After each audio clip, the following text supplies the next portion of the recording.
Hi, everyone. Thanks for being with me. What a mess that the dictator Trump has caused during his meeting with Zelenskyy yesterday.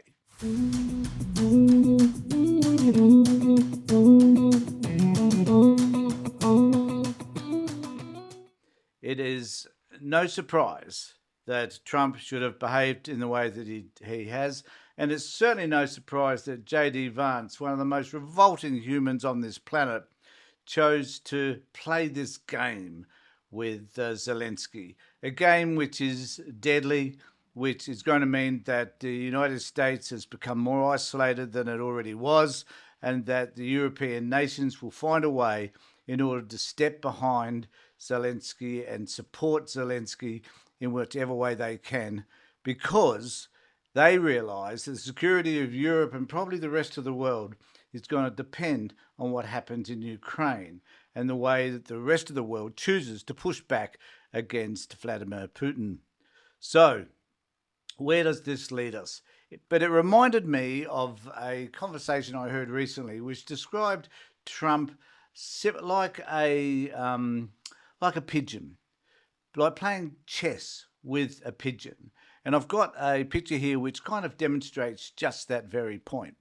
So we have here a picture of a pigeon over a how can I best put it, over a chessboard.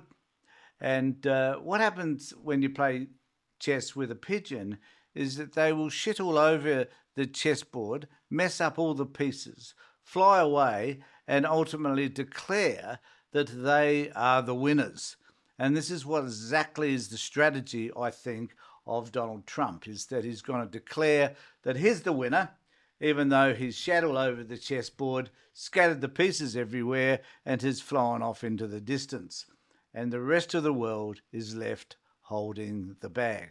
It's a wee bit sad, but that's just the way it is, as it appears to me. I also wanted to bring up a conversation which was happening on X in relation to all of this as well, because there's a piece here which actually identifies where the rest of the world stands in relation to this, and it is clear that every European nation, with the exception of Hungary, have chosen to stand with Zelenskyy on this particular issue, further isolating the United States, and the United States now becoming a pariah in the world thanks to the dictatorship of disgraceful Donald Trump. So this is the way it is, and this particular this particular X comment, I think, was important. Particularly, I wanted to note in this instance how the Prime Minister has responded to this. So, Prime Minister Albanese joins a multitude of global leaders and backs Ukraine after Trump's childish and catastrophic meeting with Zelenskyy. Australia's foreign policy is determined by Australia, and we stand unequivocally with Ukraine, was the comment by Albo. And it's about time that we made that stand, as we should have a long time ago, in relation to what's happening in Ukraine. And we are. And the rest of the world is saying, Donald, you're a dick. And it's about time that you and your administration found a way to become more diplomatic. We've seen in the last couple of days how, working with Macron and Starmer, that those two people were able to find ways to negotiate with this bizarre and ridiculous human being called Donald Trump and his cohort, J.D. Vance. And as a result of that, they came out looking pretty good. But the stakes they had invested in this were nowhere near as great as what obviously Zelenskyy has in Ukraine and the Ukrainian people have in particular. And so I just wanted to do a couple of things today, and that is not only just talk about it, but also to highlight the particular discussion that happened between Zelenskyy and Trump and Vance, so that we can better understand exactly what happened. Now, I have been watching a number of podcasts in relation to this, and there are none that I've come across really that sort of stand up for what happened in this particular meeting in the White House Oval Office. What we do notice, though, is that many people are declaring that the isolationist approach that Donald disgusting, despicable Trump has taken has tended to isolate the United States even further. And where this will go, who knows? I can only assume that it probably not be a good place for the United States, but maybe a really healthy place for the rest of the world. And here we're talking about, so this is a report in the Sydney Morning Herald. Cabinet members rallied around the president, with Secretary of State Marco Rubio posting on X, "Thank you, POTUS, for standing for America in a way that no president has ever had the courage to do before. Thank you for putting America first. America is with you."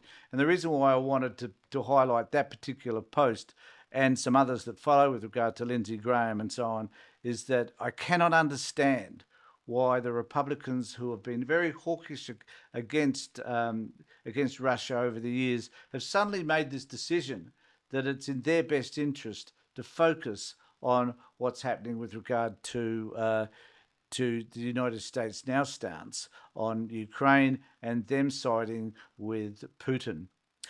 So Republican Senator Lindsey Graham, a staunch Ukrainian advocate, said he was proud of Trump for showing the American people in the world, you don't trifle with this man. He wants to end the war, and Zelenskyy felt like he needed to bait Trump in the Oval Office. And I'm about to show you that video because he didn't bait Trump at all. It was Trump and J.D. Vance who baited him. Zelenskyy, having departed the White House grounds, made no mention of the altercation in a short post thanking America for the visit, which is what one would expect a true diplomat to do. But that wasn't the case, as I'm about to demonstrate to you. So in this video, this is 9 minutes long. I'll break it up in the middle, I guess, so that we can have a discussion around it. But this is what actually happened in the White House. And I think this is a significant moment. This is a seminal moment where we're watching the United States move further and further to the right and to find space to be able to identify, associate with, and become the autocracy that Donald Trump wants, because he desires to be like Putin. He wants to be the strong man, and this is his way of expressing it.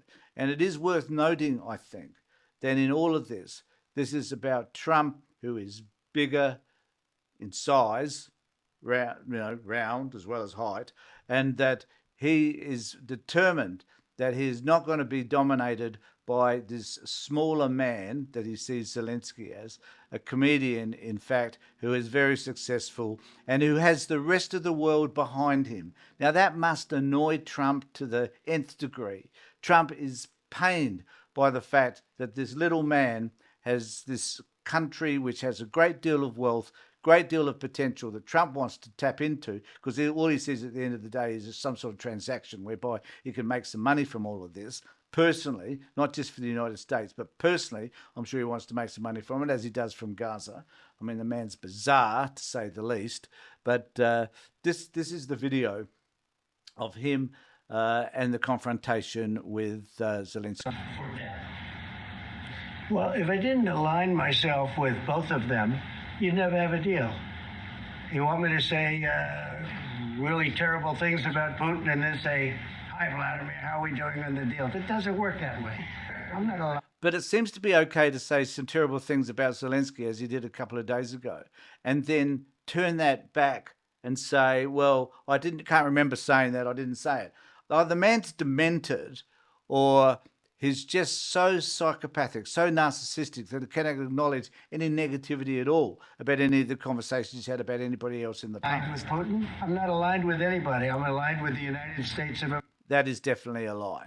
And for the good of the world. I'm aligned with the world, and I want to get this thing over with. Now, I can't understand how he can say he's aligned with the world when it is clear that the world is not aligned with him. It is beyond belief that this man can actually see any positives in any of this, in terms of his own ego, for that matter, when he's now turned the world You see the against him? hatred he's got for Putin. It's very tough for me to make a deal with that kind of hate. He's got tremendous hatred. And I understand that, but I can tell you the other side isn't exactly in love with, him. And to me, that's an incredible acknowledgement, that he acknowledges that Zelensky hates Putin. Well, if your country is threatened by another country, and that you see all the terrible things that have happened in your country, then it is clear that you are going to not see them in a favourable light, and particularly when you see the slaughter that has happened in Ukraine as a result of the Russian aggression. And there was an attempt by Zelensky at some point during this conversation to show Trump and Vance what actually has happened, and the number of deaths, the brutal deaths and rapes and the murdering of women and children, and also kidnapping children and taking them to Russia. These are things that this terrible human being, Putin, has done. And it seems to me that at this particular point, Trump's in agreement with all of them. Either. So it's not a question of alignment. I'm aligned with the world. I want to get the thing set. I'm aligned with Europe. I want to see if Clearly, he's not aligned with Europe. That is false. we can get this thing done. You want me to be tough? I can be tougher than any human being you've ever seen. I'd be so tough. But you're never going to get a deal that way. So that's the way it goes. All right, one more question. I will respond to this. So look, for 4 years in the United States of America, we had a president who stood up at press conferences and talked tough about Vladimir Putin, and then Putin invaded Ukraine and destroyed a significant chunk of the country. The path to peace and the path to prosperity is maybe engaging in diplomacy. We tried the pathway of Joe Biden, of thumping our chest and pretending that the president of the United States' words mattered more than the president of the United States' actions. What makes him And I just think, what in the hell is Vance talking about? I mean, this has to be the most clownish statement I've ever heard.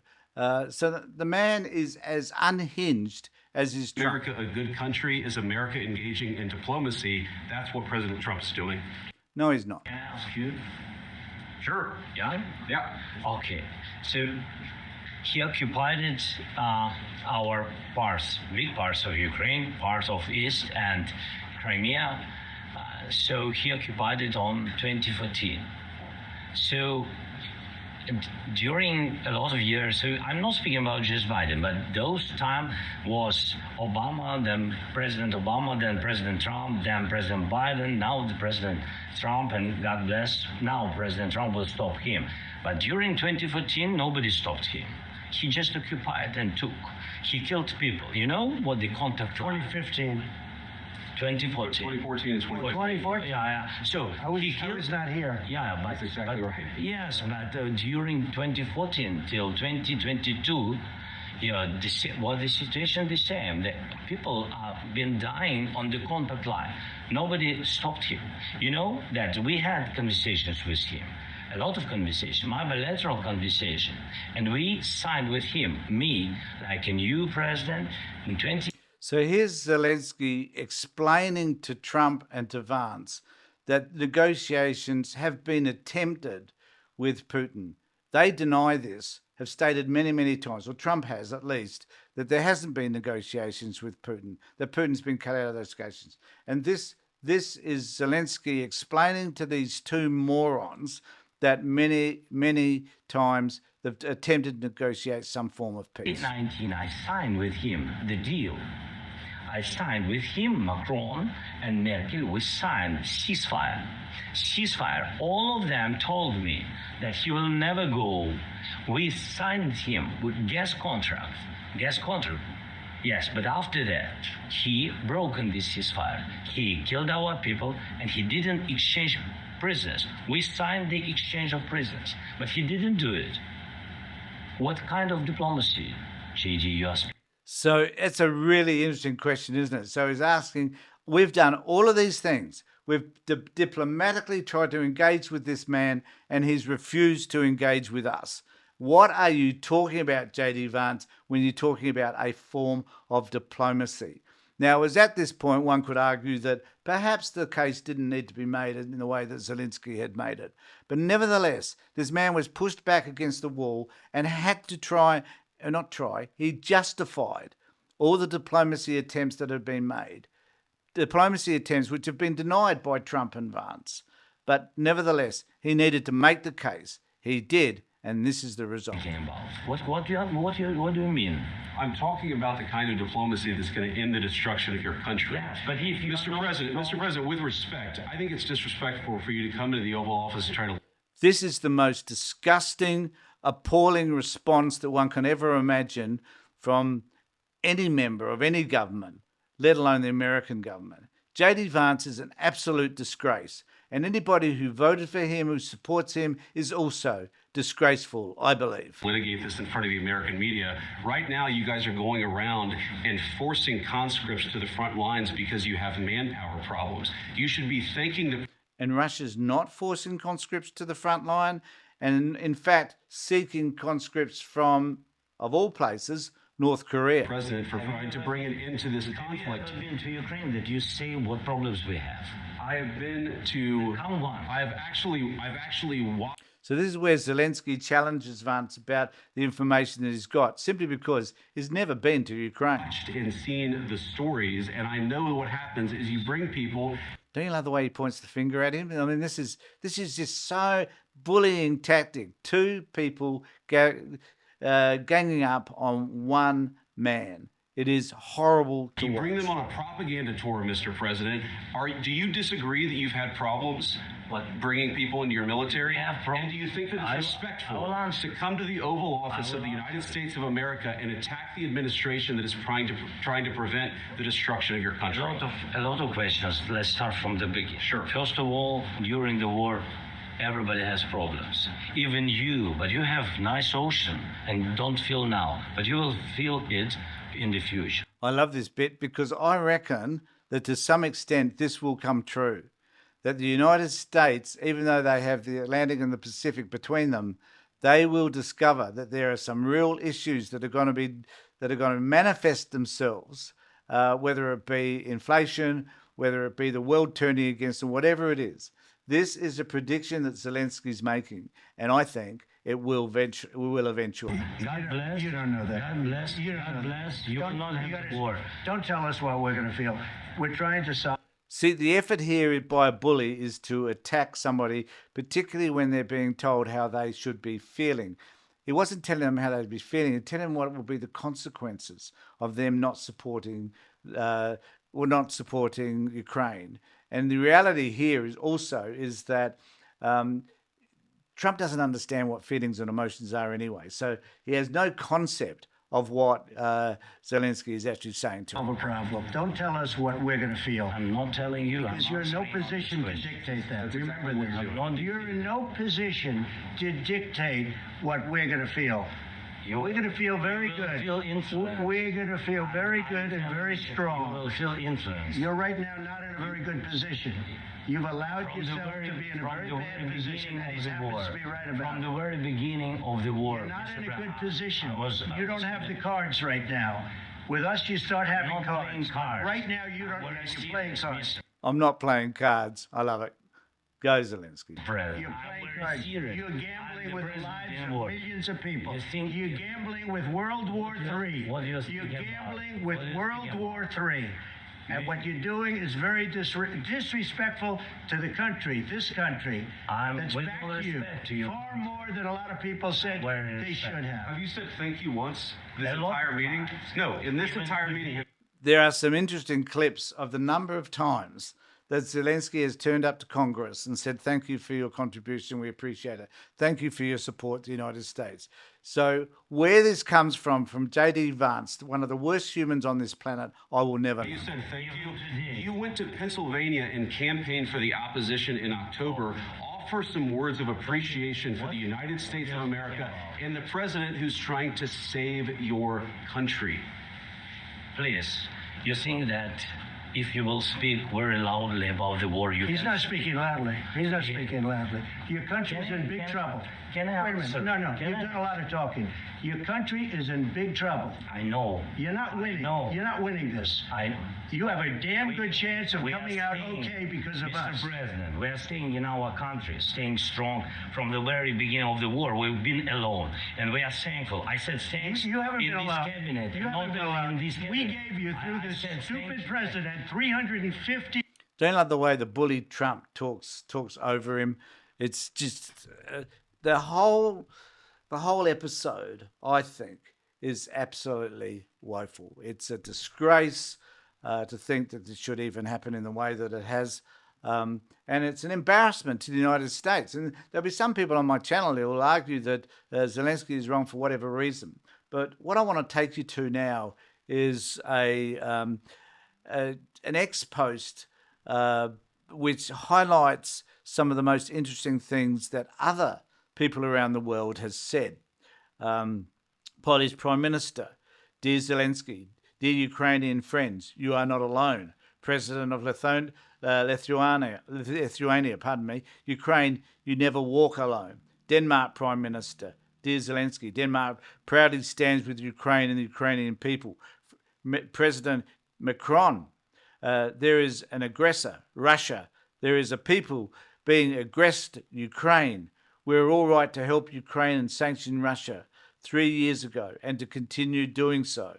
We, that's the Americans, the Europeans, Canadians, Japanese, and many others, thank you to all those who have helped and continue to do so. And respect to those who, from the beginning, have been fighting, because they are fighting for their dignity, their independence, for their children, and for the security of Europe.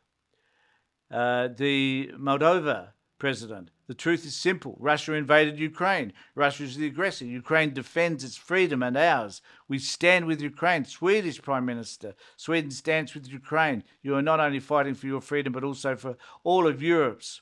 Incoming German Chancellor has said, we stand with Ukraine in good and in testing times. We must never confuse aggressor and victim in this terrible war. Croatia's Prime Minister: Croatia knows from its own experience that only a just peace can last. The Croatian government stands firm in its belief that Ukraine needs such a peace that needs sovereignty, territory, integrity, and a secure Europe. Finland's Prime Minister the same. Estonian Prime Minister also the same. Ireland's Deputy Prime Minister says Ukraine is not to blame for the war brought about by Russia's illegal invasion. We stand with Ukraine. Latvia's President the same. Prime Minister of Netherlands the same. Prime Minister of Luxembourg. Luxembourg stands with Ukraine. You are fighting for your freedom and a rules-based international order. The West stands with heroic Zelenskyy. Trump sides with the evil Putin. What has America become? And that, I think, sums it all up. What has America become as a result of this conflict? It's a disgrace. And America, as I've said earlier, is becoming more and more isolated from the rest of the world. And the behaviour of Trump and J.D. Vance needs to be condemned at every possible level. And here in Australia, I was excited to see that Albanese has made that stand, to stand with Ukraine, to isolate the United States. And whether they punish us through tariffs doesn't matter. Whatever they choose to do will come back to bite them in the arse. There's no doubt about it. They're standing up for right, standing up for truth, standing up for integrity, standing up for principles and values that are about looking after people's rights for freedom is imperative. And that is what the rest of the world will be doing. So let me know what you think in the comment section below, because it really is important, I think, to have a voice for some of these issues, to express a sense that we need to be able to make a difference in this world. Let me know what you think in the comment. Remember to subscribe to my channel, ring the bell for further notifications, all that sort of stuff. In the meantime, take care, look after yourselves, and more importantly, be safe.